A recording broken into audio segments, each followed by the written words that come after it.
$87,000 cash gone. That's what Garrett Hayes thought when he pulled up to his newly purchased mountain cabin and saw a stranger's SUV in his driveway. But it got worse. The woman on the porch, blonde, furious, and yes, holding a shotgun, screamed at him. "Get off my property before I call the cops." The smell of fresh paint he never authorized mixed with someone else's dinner cooking inside his house. Her curtains hung in his windows. Garrett had the deed in his hand. She had possession. And the sheriff who showed up 20 minutes later, he sided with her. "This is a civil matter," the cop said. "Y'all need to take it to court." Garrett just got robbed in broad daylight and the law helped the thieves. Meet Garrett Hayes, 52, retired union electrician from Pittsburgh. The kind of guy who spent 30 years climbing utility poles in February snowstorms because the overtime paid double. Every extra dollar went into the coffee can. Well, the savings account. But you get it. 3 years ago, his wife Helen lost her fight with cancer. The kind that doesn't just kill you. It bankrupts you first, then kills you. When she was gone, Garrett couldn't stand the house they built together. Every mug, every curtain, every framed photo felt haunted. So when he saw the mountain listing, a 2-bedroom fixer-upper with pine trees and a wraparound porch, he thought, maybe peace lives here. He wired the money. Got the title. Signed the papers. Drove 8 hours through winding Pennsylvania roads to finally touch his dream. And instead, found a nightmare. The woman's name was Karen Dillard. Or at least, that's what the mailbox said. She looked mid-50s, the type who always had a complaint ready before breakfast. When Garrett tried to explain that the cabin was his, she laughed. "Oh honey," she said, tilting her head. "That title's fake. My family's owned this place since 1987. Y'all got scammed." Garrett held up his folder of paperwork, notarized, stamped, dated, but Karen didn't even look. She called over her shoulder. "Tom. Get the kids inside. He's trespassing." That word, trespassing, hit him harder than the wind that swept down the ridge. By the time the sheriff arrived, Garrett's truck was boxed in by Karen's husband's old Ford and a neighbor's ATV. The officer didn't even ask to see the deed first. He just looked at Karen's trembling hand and said, "Let's keep things calm, folks." "Calm?" Garrett barked. "They're in my house. My furniture's still wrapped in plastic inside that moving truck." The sheriff sighed. "Sir, if they're claiming it's theirs, it's a civil dispute. I can't force them out." Garrett couldn't believe it.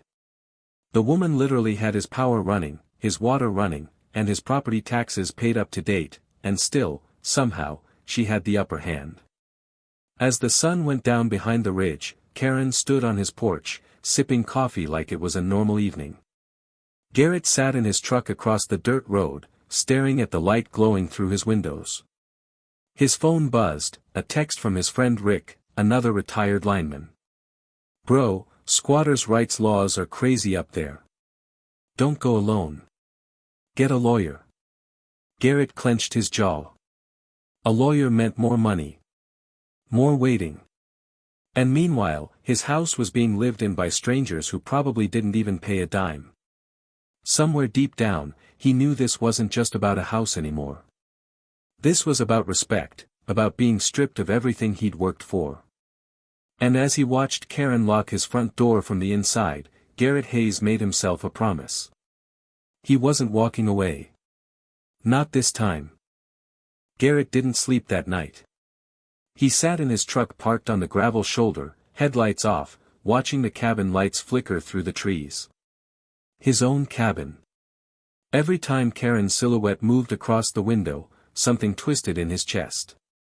Around midnight, his phone buzzed again. It was a message from Rick. "Found something. That area's run by an HOA called Whisper Ridge Association. They handle property records, utilities, even land disputes. Might be where your trouble started." Garrett frowned. He thought the place was outside any HOA zone, that's why he bought it.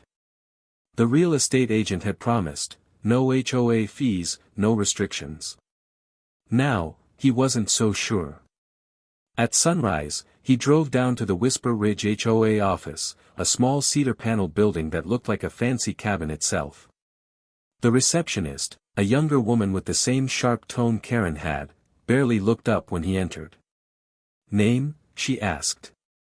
"Garrett Hayes. I just bought property on Ridgeview Road." She typed something into her screen, then paused. "Oh," she said flatly. "That property's already occupied. You must have the wrong lot number." Garrett leaned over the counter. "No, ma'am. I've got the title right here. 214 Ridgeview. Lot B." The woman's eyes flicked nervously toward the office behind her. "You'll need to speak with our chairperson." A door opened, and there she was, Karen Dillard, the same woman who'd stood on his porch last night with a shotgun, now dressed in a beige blazer and a thin, polished smile. "Well, look who finally came down off the hill," she said sweetly. "Mr. Hayes, right?" Garrett's jaw locked. "You're the chair of this HOA?" "President, technically," she corrected. "And before you accuse me of anything, I'll remind you, the Dillard family has maintained that property since the 80s. There's a clerical error in your paperwork. Simple as that." Garrett pulled out his deed again, his voice rising. "This is my property. Bought legally, signed, sealed, and paid for in cash." Karen gave a half-smile, the kind that hides a knife. "Well, then you'll just have to let the courts decide, won't you?" Before he could answer, she turned to the receptionist. "Kindly make a note that Mr. Hayes is trespassing on Dillard property.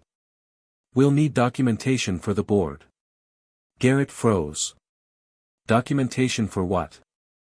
Karen adjusted her glasses. "To file a community complaint. You parked overnight near private land, didn't you? That violates Section 8B of our neighborhood covenant." He laughed bitterly. "So you steal my home and then fine me for parking next to it?" Karen didn't blink. "Those are the rules, Mr. Hayes. You can't just move here and ignore how we do things." Garrett stepped closer, voice low and shaking. "I own that house." She didn't flinch, just smiled again, that smug, rehearsed smile. "Not according to our records." That evening, Garrett drove to the county clerk's office in town. He spent hours digging through files, trying to understand how anyone could twist ownership that badly. And then he found it, a transfer form dated 2 weeks before his purchase, with a forged signature under his name.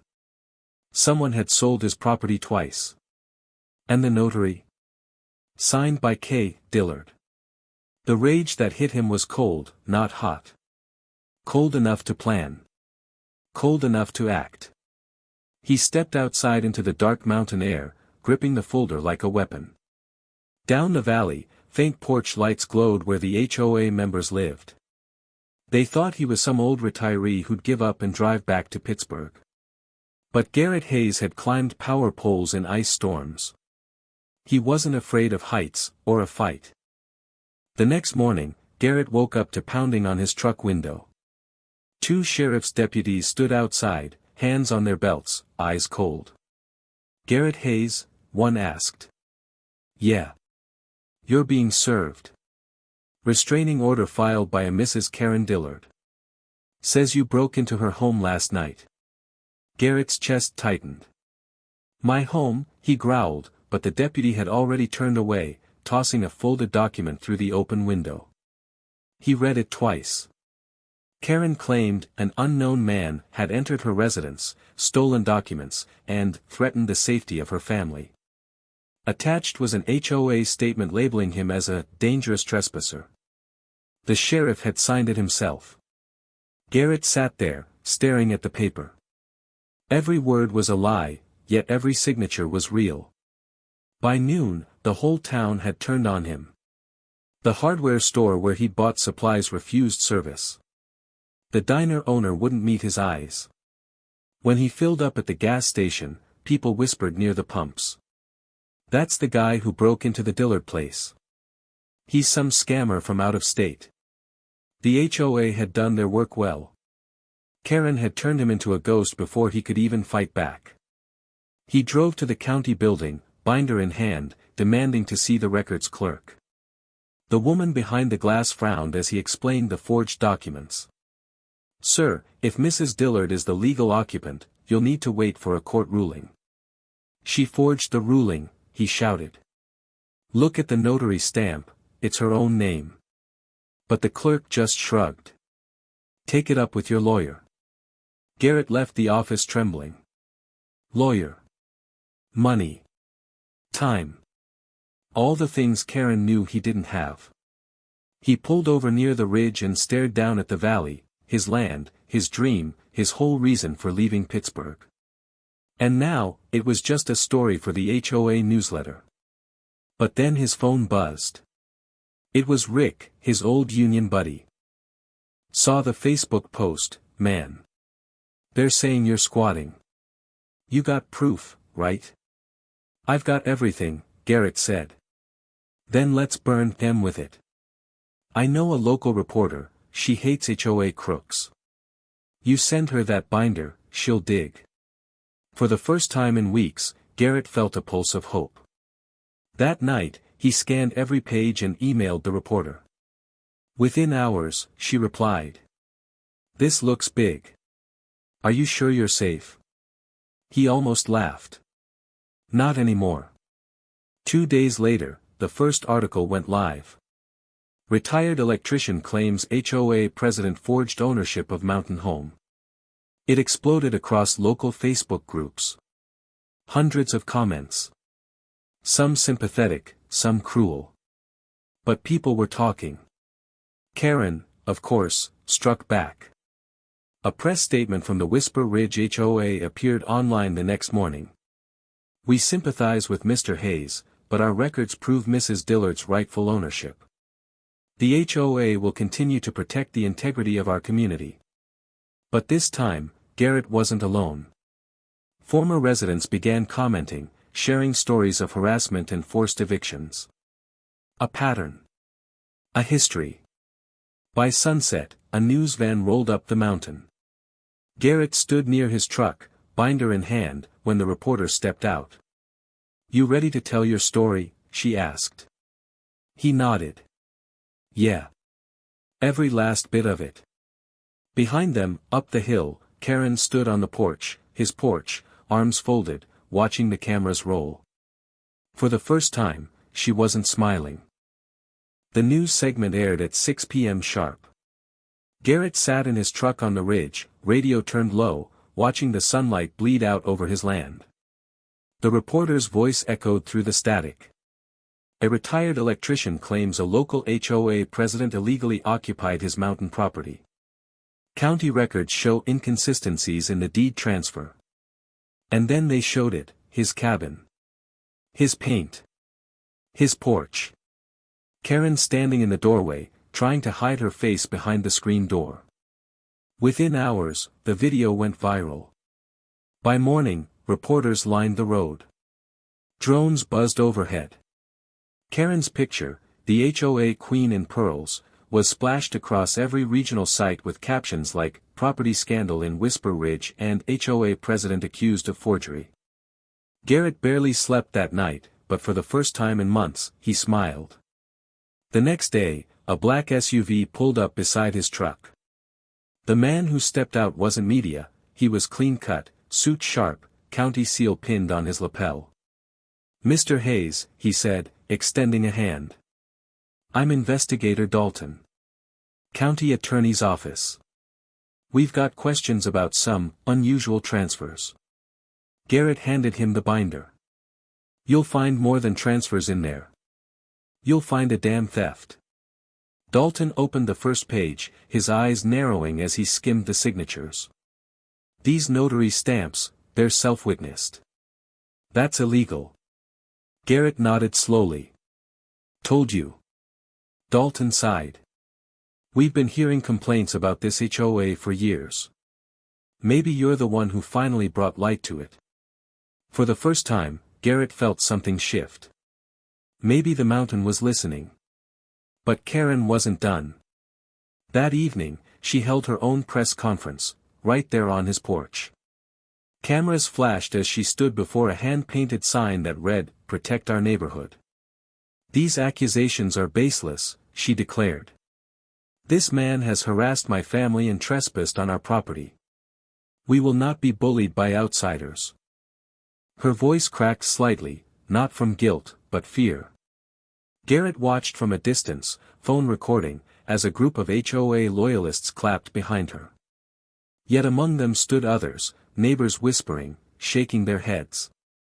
One of them, a gray-haired man, turned to leave mid-speech. That same night, the reporter texted Garrett. Tip came in from a former board member. Says she has emails proving Karen used HOA funds to pay for the cabin's renovation. Garrett grinned, heart pounding. "You get me those emails, and I'll give you the rest of my story." An hour later, he received a folder full of screenshots, invoices, emails, HOA meeting minutes, all showing the same thing: Karen had embezzled funds and forged ownership records to claim Garrett's property. He stared at the evidence for a long time, feeling something he hadn't in months: vindication. Then headlights appeared. A truck he didn't recognize rolled up the mountain and stopped behind him. The driver's door opened, and a flashlight beam hit his chest. Sheriff Calhoun. "Evenin', Hayes," he drawled. "Lotta noise you're stirrin' up." Garrett stayed silent. "Be smart. Drop this thing before someone gets hurt." Garrett stepped forward, his voice steady. "You mean before you get caught?" The sheriff's jaw tightened. "Watch yourself, son." Then he turned, climbed back into his truck, and drove off. Garrett stood there under the moonlight, heart hammering, binder clutched tight. The mountain wind howled through the pines like a warning, or maybe a promise. He looked back toward the cabin, lights flickering, shadows moving behind the curtains, and whispered to himself. They stole the wrong man's home. Garrett didn't sleep that night. The wind kept knocking branches against the hood of his truck, like the mountain itself was restless. He sat in the cab, binder on his lap, watching the cabin lights flicker through the trees. By dawn, the air had that heavy stillness before a storm. Then, tires on gravel. A convoy of county vehicles rolled up the slope. 3 patrol cars, 1 black SUV. Investigator Dalton stepped out first, badge glinting in the morning light. "Mr. Hayes," he called, "we've got a warrant." Garrett followed as Dalton and his team marched up the porch. Karen opened the door, still wearing her pearls, her smile stretched too wide. "Can I help you, officer?" Dalton handed her the paper. "You can. By stepping aside." The look on her face, disbelief, fury, then the slow collapse of someone realizing the game was finally over. Within minutes, deputies moved through the cabin, seizing boxes of documents, HOA laptops, and a file drawer marked Whisper Ridge deeds. One of them called out, "Got forged notaries here, same handwriting on every form." Dalton turned to Karen. "You're under arrest for forgery, embezzlement, and fraud." Garrett stood by the porch rail, arms crossed, watching as Karen's pearls trembled against her neck. She turned toward him. "You think this changes anything? You'll still never belong here." Garrett met her eyes. "Lady, I built things that kept the lights on in 5 states. I earned this mountain." She looked away as the handcuffs clicked. The story spread faster than the wildfire winds that swept through the valley that week. HOA president arrested for fraud, victim reclaims property, read the headlines. Former residents flooded the county with complaints. The sheriff, Calhoun, resigned 2 days later under investigation. By the end of the month, Whisper Ridge HOA had been dissolved entirely. Garrett's deed was restored, officially and publicly. But even with the papers in hand, stepping back into that cabin felt strange. The walls were still painted in Karen's color. Her curtains still hung on the windows. He didn't tear them down. Not yet.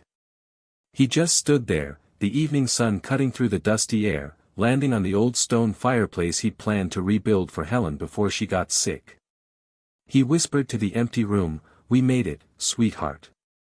Then he opened the windows, let the mountain wind rush through, and finally, it smelled like his home again. Weeks later, the reporter returned for a follow-up interview.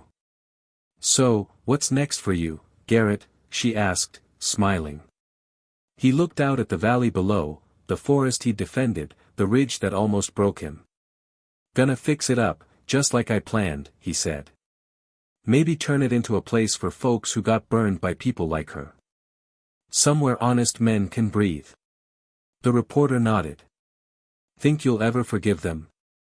Garrett thought for a long moment, then shook his head. "Forgive? Maybe someday. Forget? Never." She smiled softly, turned off the camera, and left him standing there, on the same porch where it all began. That night, under a sky of cold stars, Garrett lit a fire in the hearth for the first time. The crackle echoed through the cabin, chasing away the last ghosts of Whisper Ridge. He sat back in his chair, the flames reflecting in his tired eyes. No more lawsuits. No more trespassers. Just the steady hum of the mountain, his mountain, finally at peace. And as the wind carried the smoke out into the dark, Garrett Hayes whispered the words he'd been holding for months. "Home. Mine again."